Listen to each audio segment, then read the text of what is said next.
sini tuh aman dan resikonya apa aja sih gitu.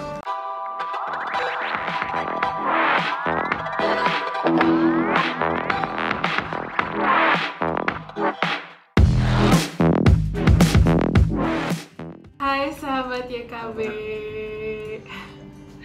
Hai, jumpa lagi bareng gue Alvin dan Neira. ya di edisi Tabu, masih edisi shooting from home. Di rumah aja, hashtag di rumah aja.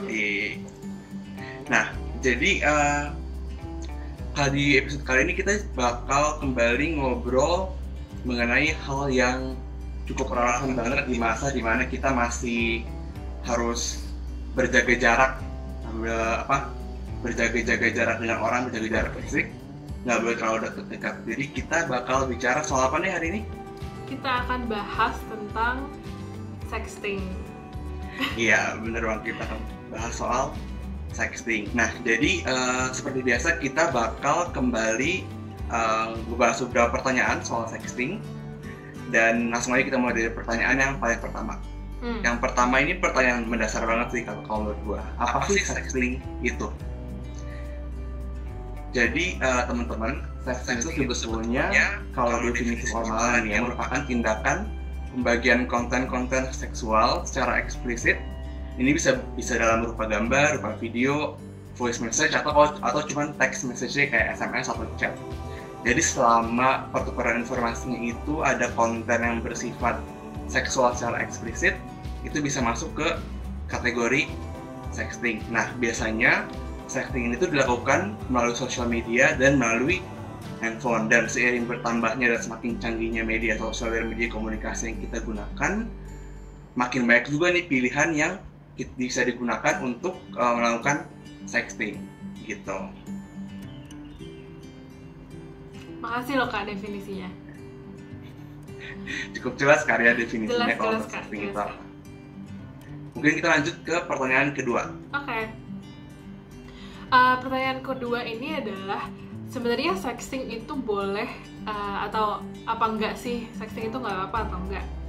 Nah, ini pertanyaan yang cukup bisa dibilang tricky gitu ya, karena bisa ada dua perspektif yang kita gunakan dalam menjawab pertanyaan ini. Mungkin pertama perspektif moral kali ya.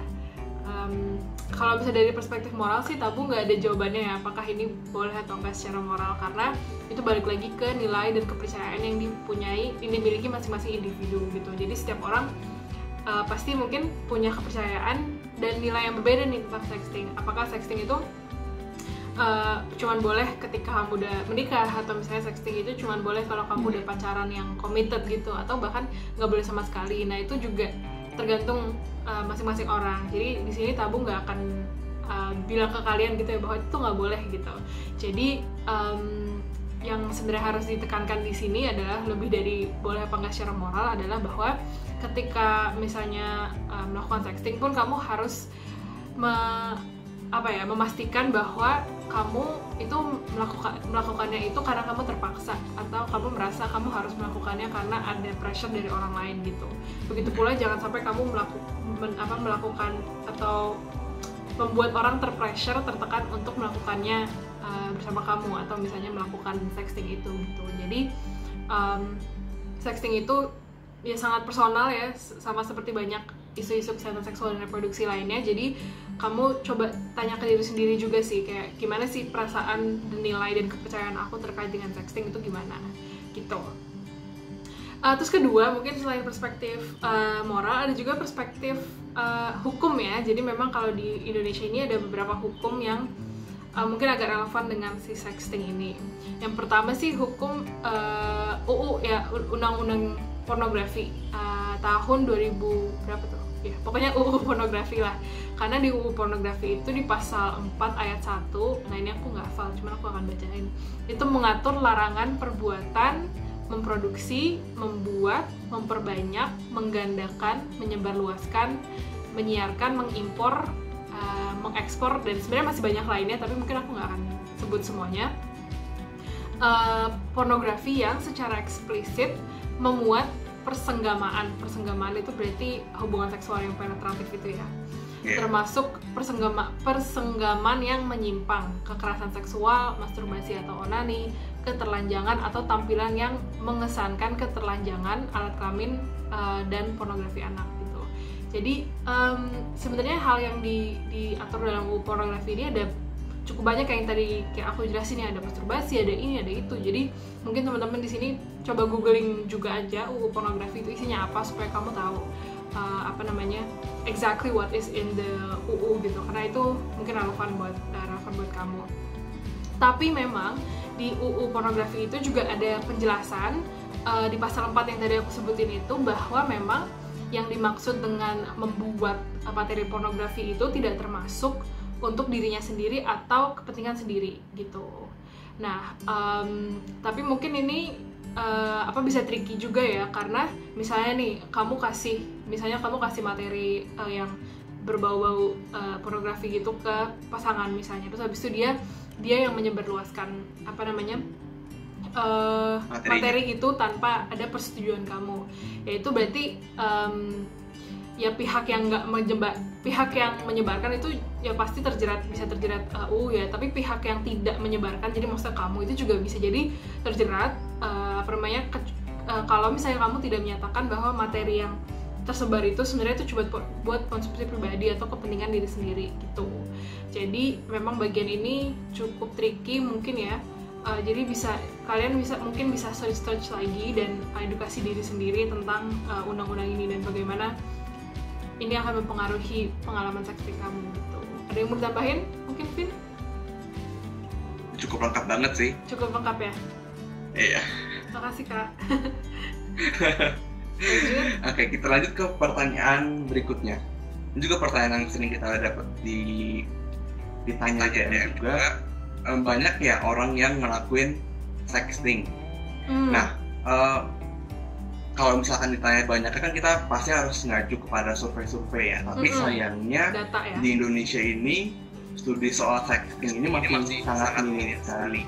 Bahkan di salah satu survei mengenai kesehatan seksual reproduksi yang paling besar itu namanya IDHS Indonesian, pokoknya survei mengenai Kestro di anak Indonesia itu masih belum menanyakan mengenai tingkah laku seksual yang virtual atau menggunakan teknologi seperti sexting. Jadi datanya masih super minim.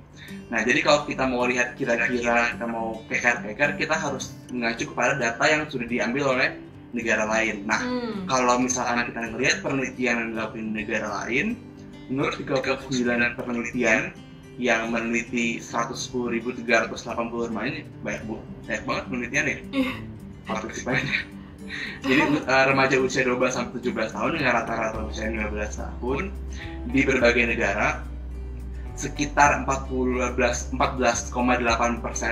dari partisipan yang ikut tersebut pernah mengirim sexting, jadi pernah mengirimkan materi komunikasi yang sifatnya eksplisit secara seksual. Dan sekitar 27,4% pernah menerima sexting. Jadi kalau kita lihat dari angka tersebut bisa disimpulkan nggak banyak juga sebetulnya anak-anak muda yang melakukan sexting. Jadi kalau misalkan kamu merasa ada tekanan untuk melakukan sexting dengan pasangan, karena kamu merasa bahwa teman-teman kamu semuanya anak-anak muda itu melakukan juga, atau itu merupakan hal yang biasa di kalangan anak muda, ternyata datanya menunjukkan bahwa tingkah laku sexting ini walaupun ada, tapi belum menjadi belum menjadi norma gitu. Jadi belum dilakukan oleh kebanyakan anak muda, bahkan nggak sampai 50% anak muda di penelitian tersebut yang melakukan sexting gitu. Nah, satu hal yang menarik juga kalau kita lihat surveinya adalah ada perbedaan antara persentase yang pernah menerima dan pernah mengirim. Ini karena nggak semua sexting itu dilakukan dengan konsen atau persetujuan. Karena misalnya tiba-tiba ada orang yang secara random ngirim foto alat kelaminnya misalnya.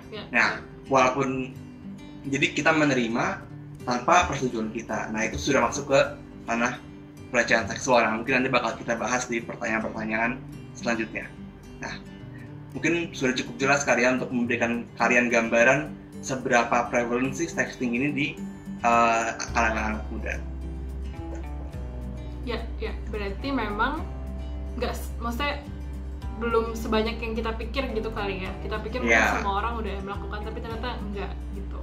Benar banget ya. Oke, pertanyaan selanjutnya. Pertanyaan selanjutnya itu adalah terkait dengan apakah aman ya? Apakah sexting itu aman dan resikonya apa aja sih gitu. Nah, memang kalau misalnya dibandingkan dengan aktivitas seksual yang memang secara fisik itu berdekatan, memang sexting itu nggak ada resiko-resiko seperti kehamilan atau misalnya infeksi menular seksual, itu memang nggak ada, karena kan memang kamu nggak actually together gitu. Tapi nggak bisa jarak jauh ya. Tapi it doesn't mean bahwa sexting itu nggak ada resikonya, tapi resikonya memang agak berbeda. Jadi resikonya itu resiko digital.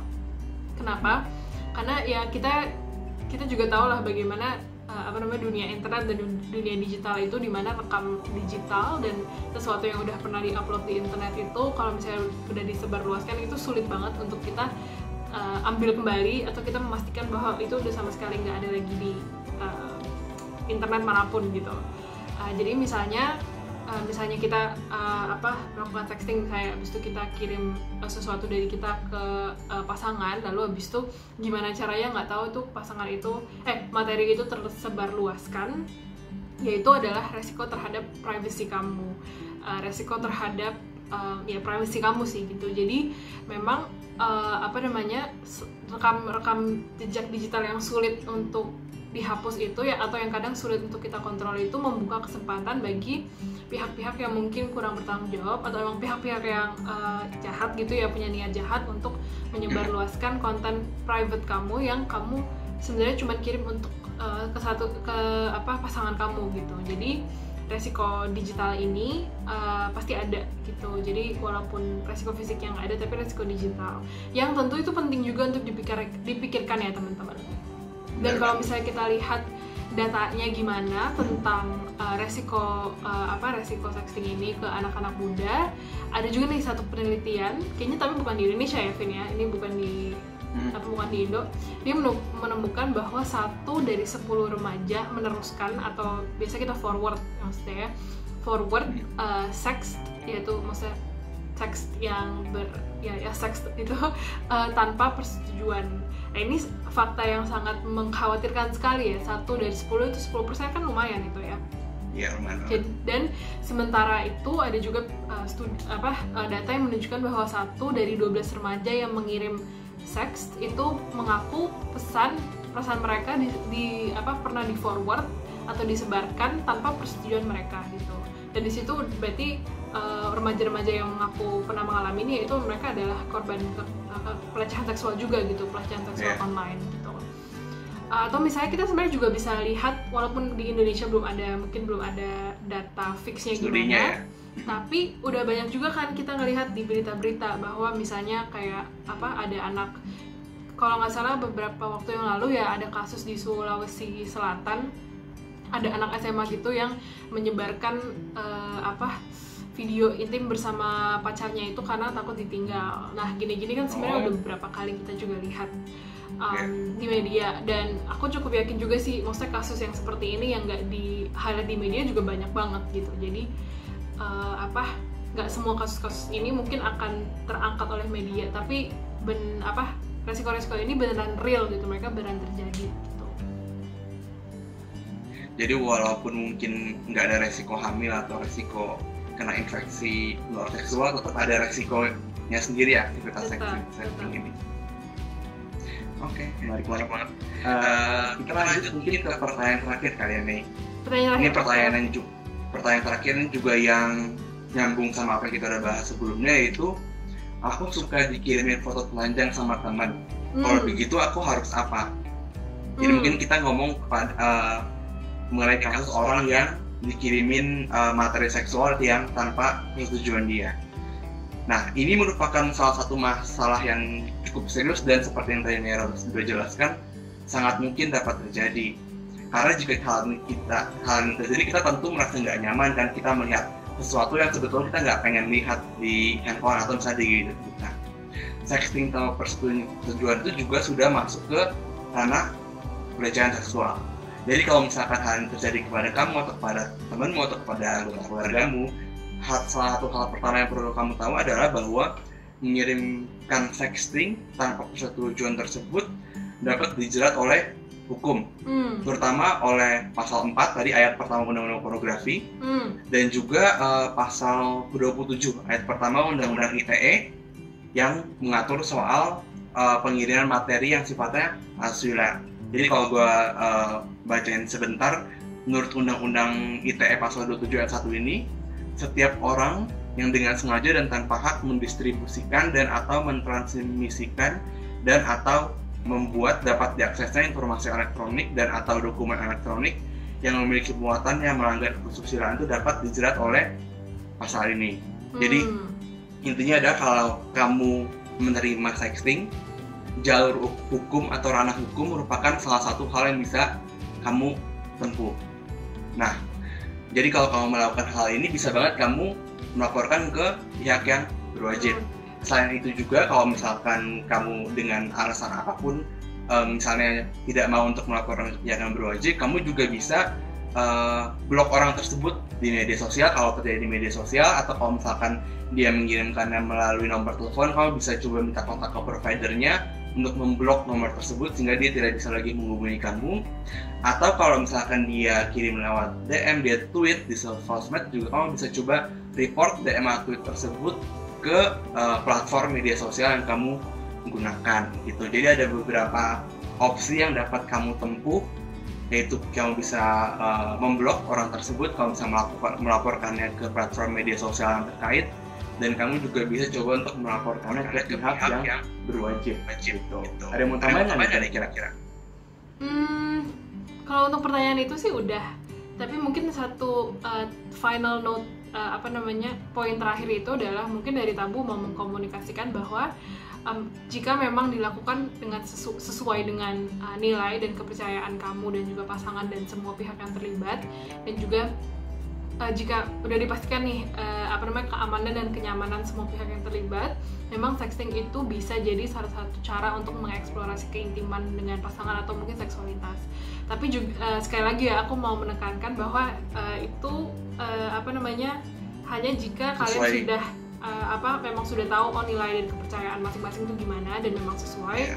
Dan kedua, kalau misalnya keamanan dan kenyamanan semua pihak yang terlibat sudah terpastikan gitu. Itu sih. Jadi ada banyak tuh pertimbangannya yang mesti dipikir-pikir sebelum memutuskan untuk melakukan sexting. Iya, karena kan mending dipikir terlebih dahulu daripada nanti konsekuensi negatifnya kita yang ngerasain gitu kan. Bener banget.